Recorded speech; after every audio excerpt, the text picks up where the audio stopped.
آخری شعر میں جاتے جاتے انہوں نے ایک اچھا پیغام دے گیا. آج تو پتہ ہی نہیں چلتا ہے کس کے گھر کے مائیں اور بہنیں نکلتی ہیں اور کس کے گھر کی رہی بازار میں، ہے کہ نہیں؟ جبکہ آپ بولتے ہیں، نعرہ بھی لگاتے ہیں، ہم حسین کا دامن نہیں چھوڑیں گے، خواجہ کا دامن نہیں چھوڑیں گے، جبکہ آپ جانتے ہیں کہ ہمارے گھر کے، لیکن ہمت نہیں پڑتی ہے کہ کہہ دیں کہ برقع میں چلے جاؤ. ہمت بنائیے، اس لیے کہ زندگی بہت مختصر ہے.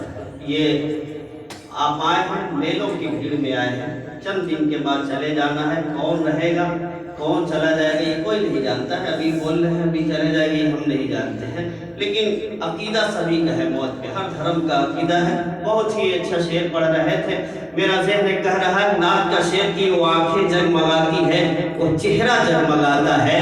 وہ آنکھیں جگمگاتی ہے، وہ چہرہ جگمگاتا ہے. نبی کے عشق کا جس کا سینہ جگمگاتا ہے.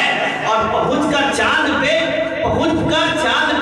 کہنا پڑا سائنسدانوں کو، میرے سرکار کا شہر مدینہ جگمگاتا ہے.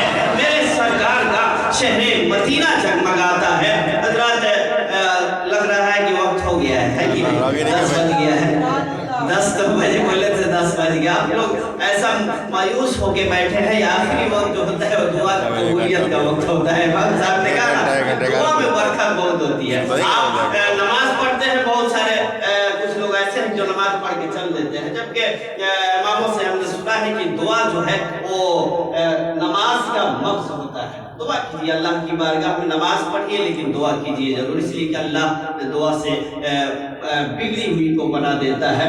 شاعر کہتا ہے تھوڑا محبتوں کے ساتھ بیٹھیے، اس لیے کہ جو ہم خواجہ ہندوستان کا عرس منا رہے ہیں اور اچھے ڈھنگ سے ہم پہچان رہے، بہت صدیوں سے ہے، لیکن کچھ لوگوں نے بیچ میں جہاں ہمارے شاعر کی بات کر رہا ہوں تو اس کو جگایا ہے، اس کلی میں پھول ڈال کے اس کو پھول بنایا ہے. آپ کے شہر کے عظیم خطیب الحاج مولانا محمد ظہیر الحق صاحب بسم الرضوی نے، اب ان کا استقبال کی باری ہے، ان کو سماعت کرنے کی باری ہے. اس لیے آپ حضرات اپنے چہرے پر مسکراہٹ لائیے اور پہچانیے کہ ہم خواجہ ہندوستان کو مان رہے ہیں. امام صاحب نے کہا نا کہ کوئی ضروری نہیں ہے کہ وہ کرامت پیش کرے، ولی جو ہوتا ہے کوئی ضروری نہیں ہے. لیکن ایک بات میں بتا دینا چاہتا ہوں کہ خواجہ ہندوستان سے محبت جب ہم کرتے ہیں، جس شہر میں خواجہ ہندوستان پیدا ہوا ہے وہاں تہجد کی نماز کے لیے لوگ جب پہلے اٹھ جاتے ہیں، جب تہجد کی نماز کے لیے جب اٹھتے ہیں، سمجھتے ہیں کہ دیر ہو گئی ہے، تو وہاں پر تو نماز بھی پڑھا جاتا ہوگا، تبھی تو تہجد پڑھ رہے ہیں، تبھی تو تہجد پڑھ رہے ہیں. اور دوسرا واقعہ یہ ہے کہ خواجہ ہندوستان قرآن کی تلاوت بہت اچھا کیا کرتے تھے. تو اس سے ظاہر کیا ہوا کہ ہم نماز پڑھیں گے، قرآن کی تلاوت کریں گے تو خواجہ ہندوستان خوش ہوتے ہوئے نظر آئیں گے. یہاں سے سبق لے کے جائیے اور دنیا کو یہ پیغام دیجیے، دنیا کو یہ پیغام دیجیے کہ شاہدی کے روزے پہ خالی ہاتھ جانا ہے، شاہدی کے روزے پہ خالی ہاتھ جانا ہے.